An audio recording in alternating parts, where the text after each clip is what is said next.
Тэгэхээр агаар орчны бохирдолтой тэмцэх асуудал бол хүн бүрийн хичээл зүтгэлээр явдаг ажил. Энэ дүүргийн удирдлагуудын засаг даргын зөвлөлийн хуралд энэ агаарын бохирдолтой тэмцэх ажил дээр оролцох ийм үүрэгтэй маа гэдэг ингээ урихаар манай Сүхбаатар дүүргийн засаг дарга Болормоо Чингэлтээс хэн ирсэн? Чимзогцол дарга энэ ерөөсө Сүхбаатар Чингэлтэй хоёр л энэ 2020-оос 21 онд агаарын бохирдолтой тэмцэх юм байна. Бусд нь бол би зарлж байгаа тэр хэн аль хаанаас сонгогдсон хамаагүй би зарлж байгаа ийм хайхрамжгүй үл тоосон ийм байдалтай байгаа бүх удирдлагуудыг би зарлж байгаад агаарын бохирдолтой тэмцэхгүй байгаа дарга нартаа би тэмцсэн шүү. Сонгоны засаг дарга үл тоож байна. Баян зүрхийн дарга агаарын бохирдол хамаагүй юм байна. Хамгийн их гэр оролттой ийм хоёр агаарын бохирдол хамгийн их өндөртэй ийм хоёр дүүргийн дарга ирэхгүй байна. Баянгол дүүрэгт хамаагүй юм байна. Одон туяа дарга орлогчтой үлдээгээ явсан орлогч нь одоо тоохгүй байгаа юм байна л да. Агаарын бохирдол тэр орлогчт нь хамаагүй юм байна л да. Эзэнгүй байгаа юм байна. Хаан уул дүүрэг байхгүй байгаа юм байна. Хаан уулд одоо агаарын бохирдол хамаагүй болсон юм байлгүй. Ийм одоо сэтгэлгүй ийм одоо байдлаар агаарын бохирдолтой тэмцдэггүй маа. Агаарын бохирдолтой бүгдээрээ иргэн бүр аж ахуй нэгжүр байгууллагын бүх ажилтнууд бүх удирдлагуудын манлайлалаар энэ агаарын бохирдолтой тэмцэнэ. Тэгээ ийм хариуцлагагүй эх жилийнхаа одоо үйлчлэлтийн бэлтгэлийг хангаад өнөөдөр инженерийн шугам сүлжээ бусад одоо байгууллагуудын үйлчлэлтийн бэлтгэлийг сонсоод хотын удирдлагууд бүгдээрээ өглөө 8 цагаас ахуулаад хуралдаж байхад дүүргийн удирдлагуудын байж байгаа царай ийм л байна шүү дээ. Тэгээ ард иргэдийнхаа энэ бэлтгэл ажлыг яаж хангах вэ? Энэ сайжруулсан түлшний 2 дахь үйлдвэр ороод зохион байгуулалтаа яаж хийгээд бид нар 80% хүргэх үү гэж хахад дүүргийн удирдлагууд ийм байдалтай ажиллахгүй.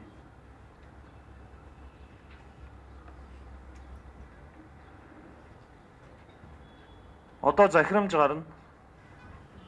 Ялангуяа байгаль орчин аялал жуулчлалын сайдтай хамтраад энэ бүсчлэлийн асуудал өнөөдөр яригдж байхад энэ бүсчлэлийнхаа бүх саналуудыг ирүүлсэн энэ дүүргийн удирдлагууд яахаараа энэ хуралд оролцдог юм бэ? Тэгээ энэ бүсчлэлийн хүрээнд бид нар энэ бодлогоо ярьж байгаа шүү дээ. Тэгээ би энд хүрэлцэн ирсэн одоо хоёр дүүргийн удирдлагт би талархал илэрхийлж байна. Сэтгэл нь санаа нь энэ утаатайгаа тэмцэхийн төлөө агаарын бохирдолтой тэмцэхийн төлөө явж байгаа энэ хүмүүсээ мэдээ давхар урамшуулгүй яах вэ? За түүхийн нүүрсийг хэрэглэж байсан Баян зүрх дүүргийн 20, Хангул дүүргийн 12, 14, Согнархан дүүргийн 21-р хороодод одоо түүхийн нүүрс хэрэглэхийг хориглож хатуу түлш хэрэглэх ийм шийдвэр гарсан байж байгаа.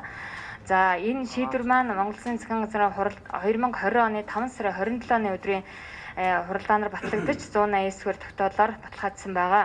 Улаанбаатар хотын нутаг дэвсгэрт Дулааны цахилгаан станцаас бусад хэрэглээний түүхийн нүүрс хэрэглэхийг үе шатаагаар хориглох гэж заасан бөгөөд за түүний шалгуур үзүүлэлтээр Улаанбаатар хотын агаарын чанарыг сайжруулах үндсэн 4 бүсэд хувааж 2018 он гэхэд 4-р бүсэд, 2020 он гэхэд 3-р бүсэд, 25 он гэхэд 1-2-р бүсэд түүхийн нүүрсний хэрэглээг бүрэн хаасан байхаар тогтоосон байгаа.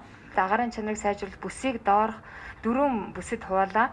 За 1-р нь сайжруулсан хатуу түлш хэрэглэх бүс, цахилгаан болон бусдын их усүрээр үе шатаагаар холбох бүс. За мөн цахилгаан болон бусад үе шатаагаар их усүр үе шатаагаар холбох бүс. За 4-дүгээрт нь бүх төрлийн хатуу түлшийг хэрэглэхийг хориглох бүс гэсэн ийм 4 бүст хуваарлаа. За эндээс харж байгаа 36 хороо болвол энэ 40 мянган айл өрхийн тоонд орж одоо цахилгааны одоо өргөтгөл хийгдсэн байгаа учраас бид нар энэ бүсийг болвол мөн яндангуу одоо нөхөн жорлонгүй бүс болгохыг зорж байгаа. Баянгол дүүргийн 16 дахь хорооны хамтаар 2-3 дахь бүсд хуваарлаж үе шатаагаар цахилгаанд холбох ийм бүсэд хуваарлаа. Соёлын өв бүхий барилга байгууламжийг бол одоо бүртгэж бүртгэлж үсэ. За үүнд бол одоо нийтдээ манай нийслэлийн нөхцөл дэвсгэрийн хэмжээнд бол 19 барилга бол улс нийслэл дүүргийн хамгаалтанд байгаа. За шинээр авах 22 барилгыг бол шинээр хамгаалтанд авах саналыг бол одоо зөвлөлийн гишүүдэд бол танилцуулж байна. За ингээд дүүргүүдээр нь харуул Баянгол дүүрэг бол хамгаалтанд байдаг 1, шинээр хамгаалтанд авах бол байхгүй байна. За Баянзүрх дүүрэгт бол хамгаалтанд байдаг 8, за шинээр авах 2. За гэх мэтлэн бол нийтдээ 41 барилгыг бол одоо соёлын үед бүртгэх ийм асуудлыг бас орж ирж байгаамаа. Одоо соёлын үеийг дагсан бол бас аялал жуулчлалын маршрутыг бол бий болгоё гэж бид нар зорьсон. За энэний хүрээнд бол одоо 4 аялал жуулчлалын маршрутыг бол ингэж одоо бэлдсэн байгаа.